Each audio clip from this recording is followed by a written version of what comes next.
can leave that part. Now, let me show you a little trick. Pull up your calculator. Pull up your calculator. Grab a calculator.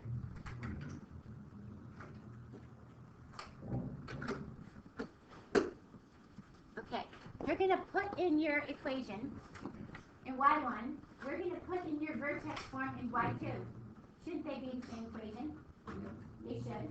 Then we're going to take a look at your zeros, because that looks a little strange to me, right? So how do I know that that's right? So we're going to pull that up as well. And we're going to leave that with a radical. You can't round these things, because then you won't find them. So we're going to pull this over and put your equation in. Put the first one. Some messy equations out here. Okay. So the first one you're going to put in is the original one. Watch. X squared plus 10x. Oops, where am I?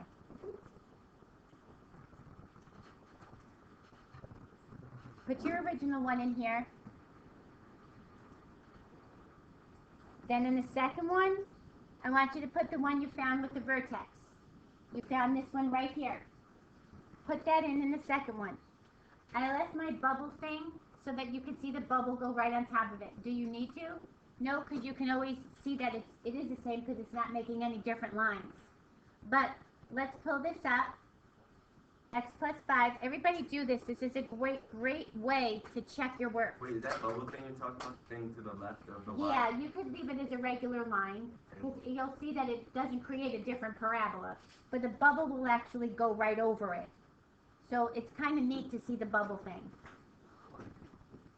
Put the bubble. We did that like on your other exercise. Now watch. I'm just going to do a zoom 6, a regular graph. Here's my original function. Here is my vertex form. Isn't it the same graph? So that tells me, yes, you got this right. You completed your square correctly. Now, the zeros look a little bit weird. So watch. Second, help. I'm going to put in one of those zeros. So I'm going to say -5 plus radical 13. Just like I see it. What should y come out and say? 0. There it is. There's my root. Now, if one of those works, the other one has to work, because they're conjugate pairs. So if one is working, the other one definitely works. So this is a nice way to check your work. Check to see that you completed the square correctly, and check your roots. Okay? So a good way to do it, because sometimes we complete something and it doesn't exactly look like it's supposed to, but we can kind of see it. Number 3, we had to factor out the 4, complete the square with the x's. When you factor out a 4, don't forget to factor it out of this term. Take half of -4, there's your -2, square it, and bring it back out of this parentheses to give me my -16. Okay, bring down your 4, and all they asked for was your vertex. And again, can't you put your original one in? Can't you put your second one in? And make sure that they're the same graph? Can't you also find your vertex? Is this going to be a maximum or a minimum when I do this? A minimum, because it's going to open up. So can I just do a minimum on this and see, in fact, if that's my vertex? Okay, I could look at my table to see if I see symmetry across that point. There's a lot of ways to check this. A lot of ways. Because sometimes we rework something out and it's like, is this possible? That could be radical 13 in here? Oddly, you guys are lucky. You missed the common core. Yes, you missed it all the way through. The algebra 2 common core, I was working with somebody yesterday. They're doing exponents. You know, like when you set your exponents to the same base, and then you compare your exponents and you make an equation. Their answers are coming out, like when they check it, their answers are like 0.00317 e to the 10th, whatever. Like, who makes those so that the checks come out like that? It's so weird. It's just, the numbers on them are phenomenal. They had to put 2 million into their calculators. It's like, 2 million. Yeah, they had to use one with 2 million. I don't know, but no one uses those kind of numbers. Like, really, at least you were lucky you didn't have to use those. Bad enough in algebra 2, you have to be exact with your radicals and everything else. So let's take a look at the next one. You had to find the equation. You don't have your phone out, do you? No. Okay. So now, you had to find the equation. Here's your format for your vertex form. We're given an H and a K, H and K, and we're given an X and a Y and X.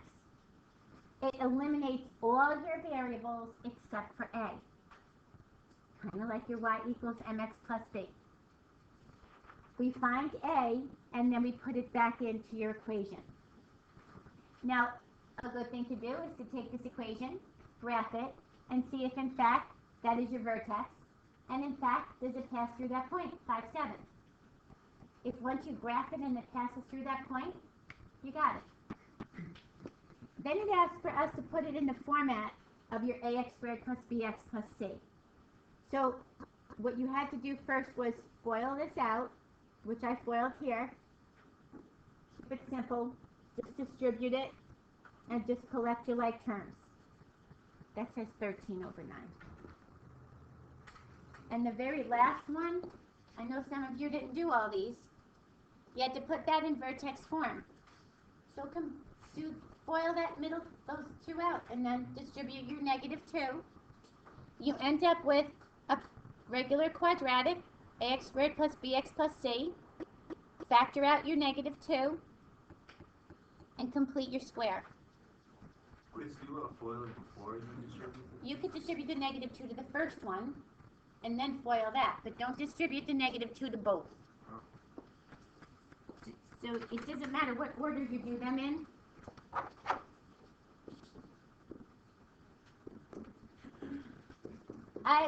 I did this first. I got this, and then I distributed my -2. You could do this first, and then FOIL, but don't distribute the -2 to both, because these are all factors. So distribute it once and FOIL that. Once you get to that, ax squared plus bx plus c, you have to complete the square. I like this worksheet. It gives you a few different ways to look at things. I was hoping you guys liked it, but I don't think that you did. Fake numbers. So let's hit this first, and then I'll relate it back to a thing.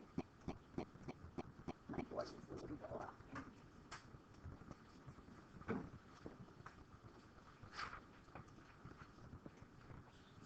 I can't bring it. How do I bring it down? Oh, there it goes. Okay. All right. All right, so we're going to start here. I'm not very tech savvy here. All right, consider a rectangle. So let's draw ourselves a rectangle. We're considering a rectangle. It has a length of x, so let x equal my length, and a perimeter of p,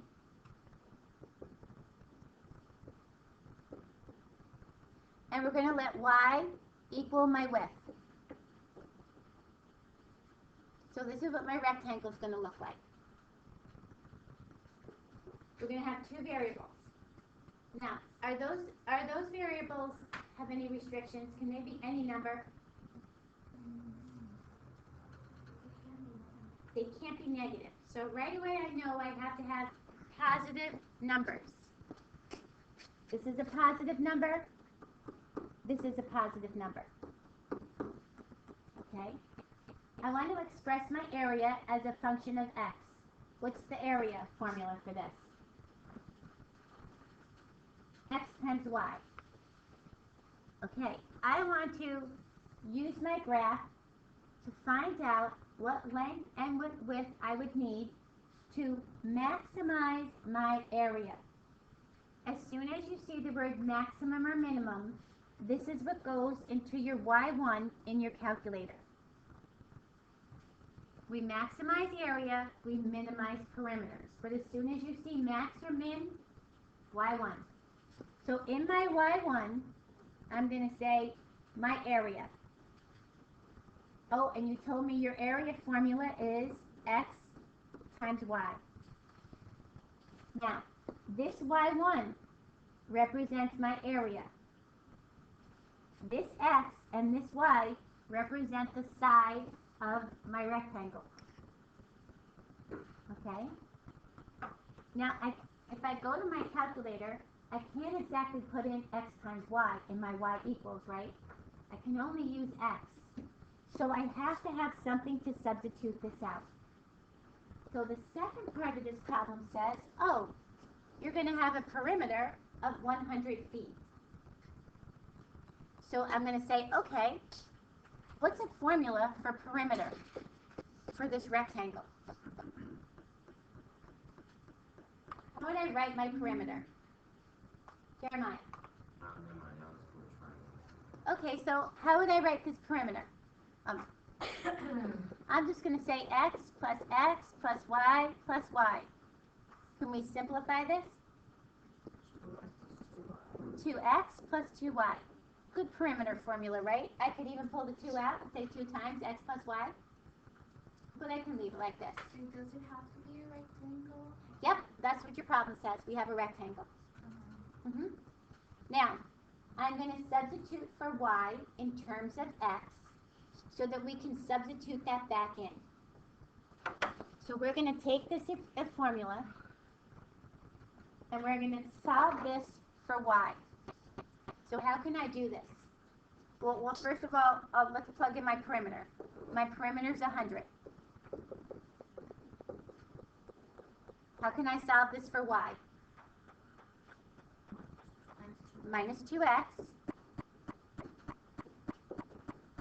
And then what? Divide everybody by 2.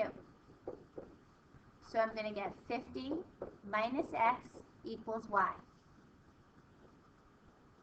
Now, I can go to my equation in my y1, and I can say, okay, y, I can substitute in 50 minus x.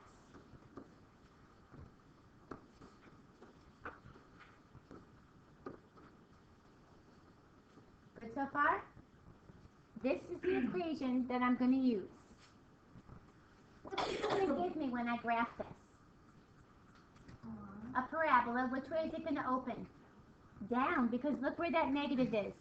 It's 50x minus x squared. And you don't have to do that out, but just so that you see it, isn't it opening down? Isn't a parabola that opens down gives me a maximum point? So far, so good. Now, if we think about your parabola, and it's opening down, and we can only use quadrant 1, because Petzl said we can only use positive numbers, we can't have negative values for our length and our width. We can kind of estimate where your x is if you looked at your zeros for this. But, yes. Okay, wait till we get there, though. Wait till we get there. So I want you to visualize this first. I just want you to think about this first.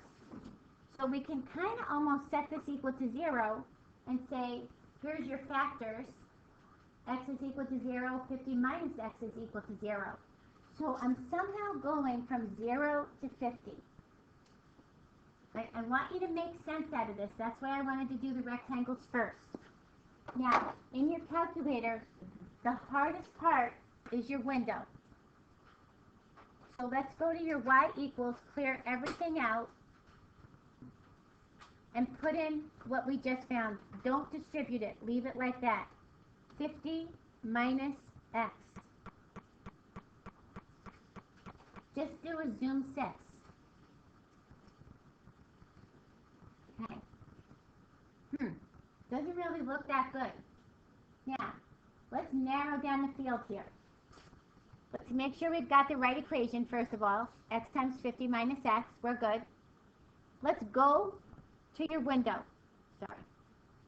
Go to your window. Oh, I just cleared it out.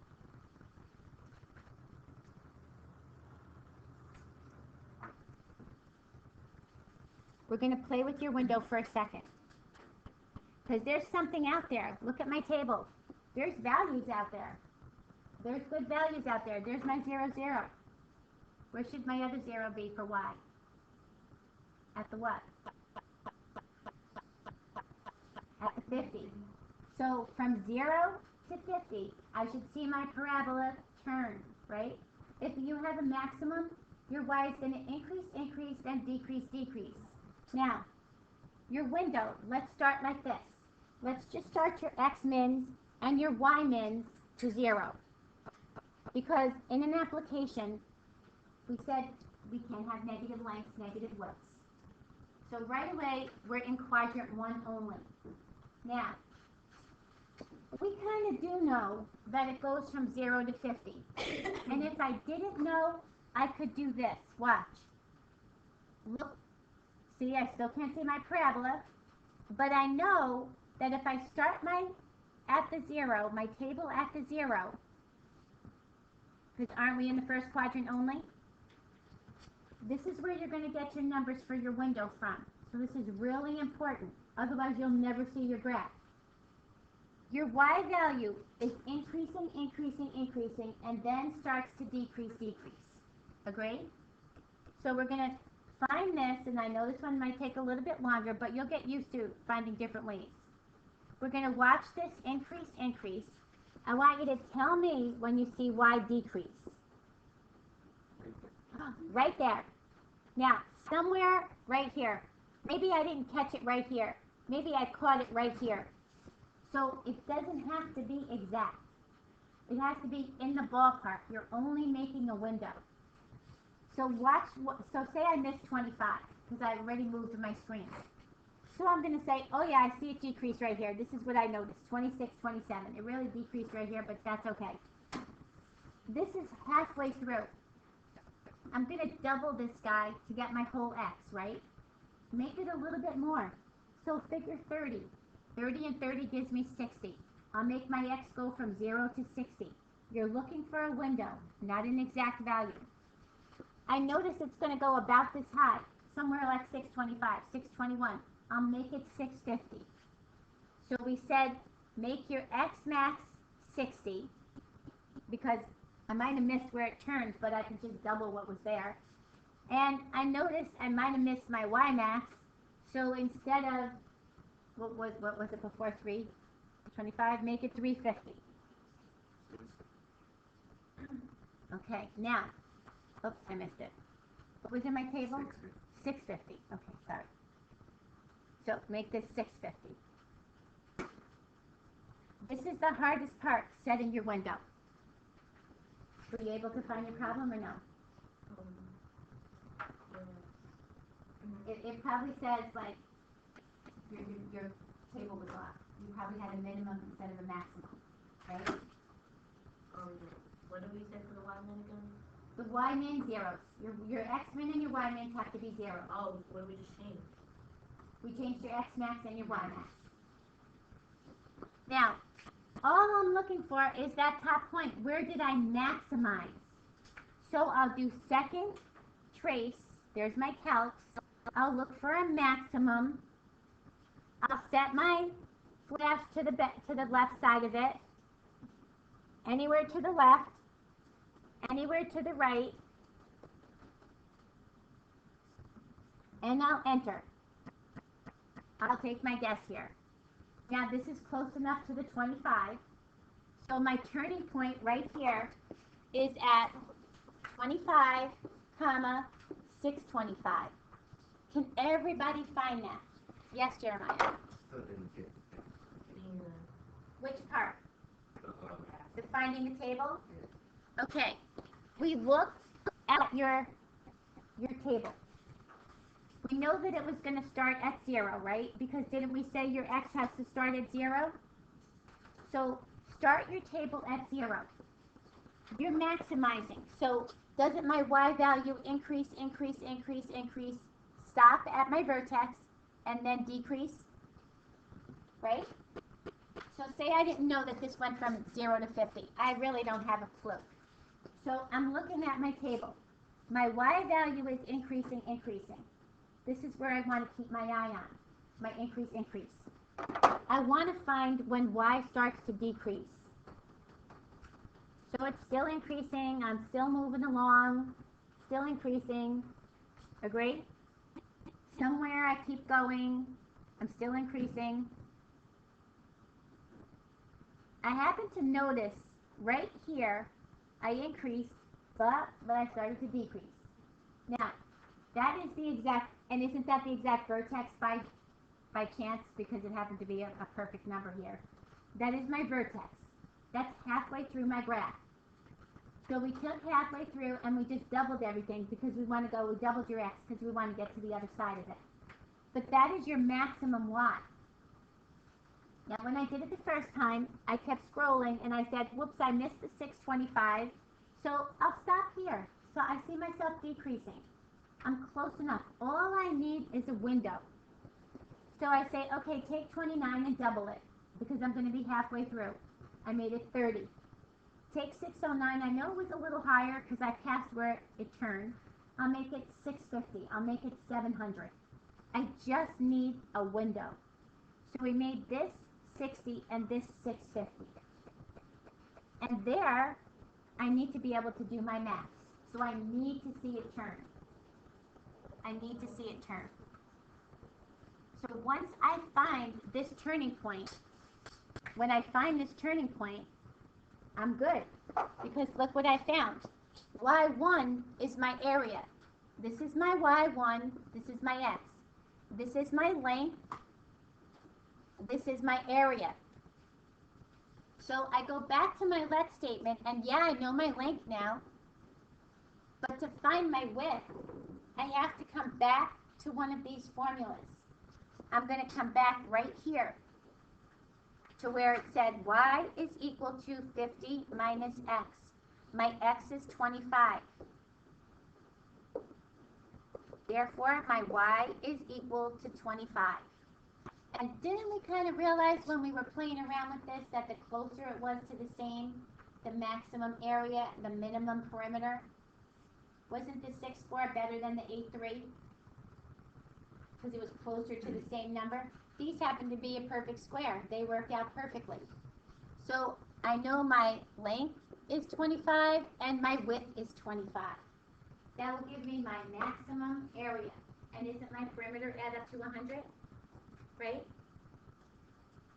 And that gives me my maximum area.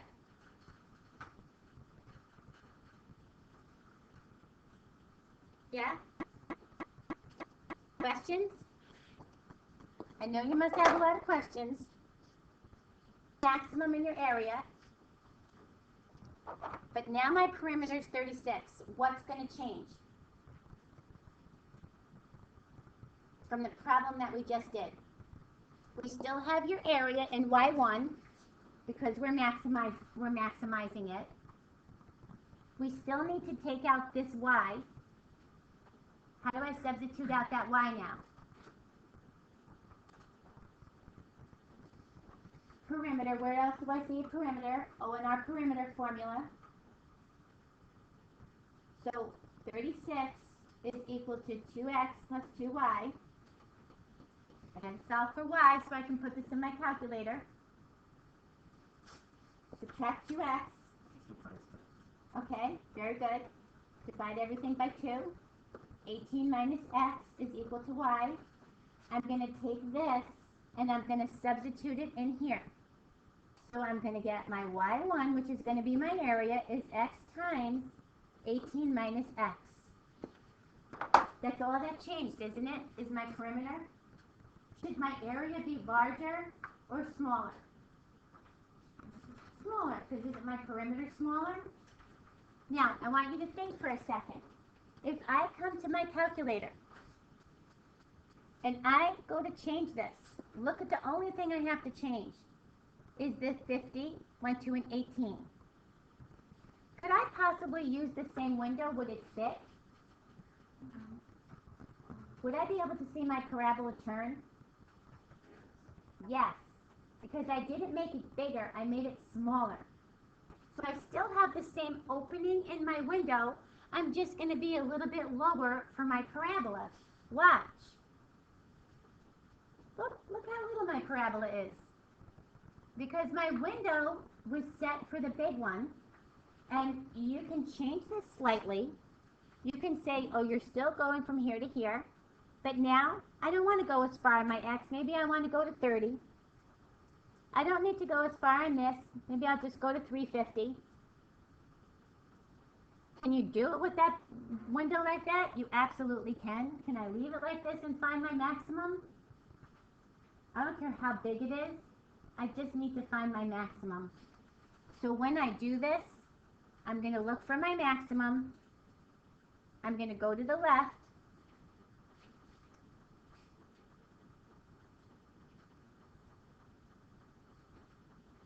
If you think about this for a second, the other one was 50 minus x, and what were the values of x and y? 25, and 625 was our area. So if this is 18 instead of 50, what do you think your values of x and y are going to come out to be? 20. The other one was 50. And it added up to 25 plus 25. The same. So if this adds up to 18, 9 and 9, probably, right? It's the same concept. Closest to the same is maximizing my area. So here's your value. This is the same as 9, 8.99999. There's my 9, 981. This is my area. This is my x. My length of my rectangle is now 9. If I plug this in here, what's my y? Y is equal to 9. Yes.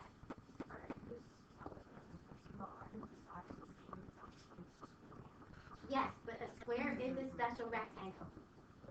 Because we don't know that, because we don't want to tell you it'll be a square, because then you'll just figure it out based on your perimeter, won't you, divided by 4? So there'll be no problem with this. When we minimize, it's totally different.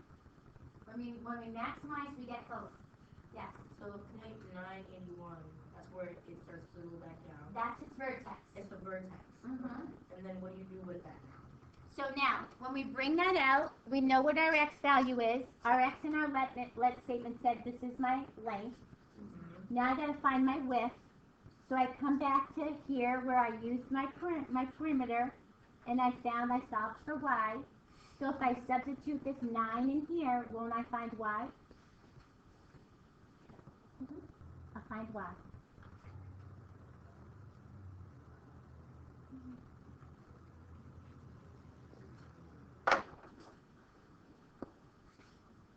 Okay? Substitute 18 minus 1 times 81. No, you just substitute 18 minus x and find y. And your x is 9, so your y is 9. You don't do anything with 81. No, unless I asked you what was your maximum area. Oh. I said you want to maximize your area, so tell me what your two values should be for your rectangle. And like Venetia said, it's the closest to a square, yes. But we can't say find the square because you'll just take the perimeter and divide it by 4. Then the minimums work totally opposite of this, totally opposite. So we really don't want to make you think like that because they don't work that way. Are we okay so far with this? All right. Now, I'm going to go up to the first problem.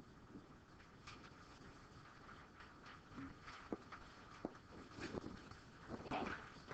Now, this is just taking two positive numbers, kind of like your x and your y of your rectangle, and finding a product that is at a maximum. So this is going to go into your y1, your product, which we were before with our area, right? And your sum is going to be like the perimeter, right?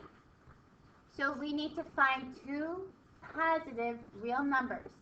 So again, we let x equal the first positive real number. We let y equal the second positive real number.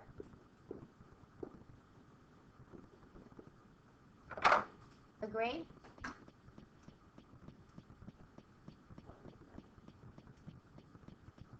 So now, what do I do? find what the sum is. Okay, how do I find the sum of those two numbers? It's on there. The sum is x plus y. And what is my sum that they gave us? 110. What's going to go on my y1 for my calculator? X what? Product. XY. Good. The product, right? Just like my length times width, base times height, x times y. Same thing. Now I got the same problem. I've got to get rid of this y. So I come back to here with the one piece of information that they gave me, and I solve for y. Subtract x. I take this, and I substitute it in over here. y1 represents your product of x times 110 minus x. There's not 2x plus 2y. No, because that was a perimeter of a rectangle. So this time we just have the sum of two numbers. I like to do the rectangle first because it does make sense when we're doing something that you can actually see. Now, what kind of parabola is that going to give me? A parabola that opens which way? Down. I want a maximum. So again, don't I want to do the exact same thing? I want to take this guy, and I want to put this in my y1. Clear this and say x times 110 minus x. Agree? And I'm going to graph it. Oh, I can't see my parabola turn. But I am in quadrant 1, right? I have two positives. So what could I do to set my window? Look at my table. Start at the 0. Everybody know how to get back and start at the 0? Start at the 0. And what am I looking for with my y's? Where they turn and they decrease. They're increasing, increasing. I want to see where they turn and they decrease. Keep an eye on it. I'm still increasing.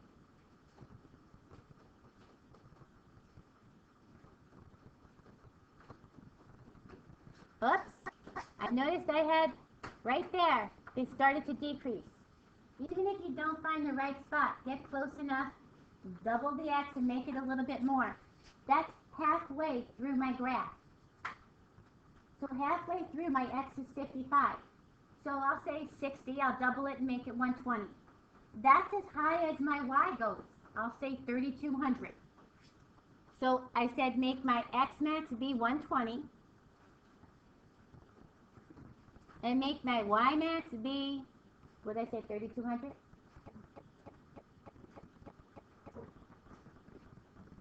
$3,200. So make my y max be 3,200. And I'll see if I see my graph turn. And I do. So now, find your maximum. You're going to find your maximum point. It's obviously going to be at the 55 because we saw it in your calculator. Okay, what I want you guys to do is just to go over these again. Here's your point, 55. This is your x value. Plug it back in here and find your y. All I want you to do is go over this again, the ones that we did. Try them on your calculators. Look at the video.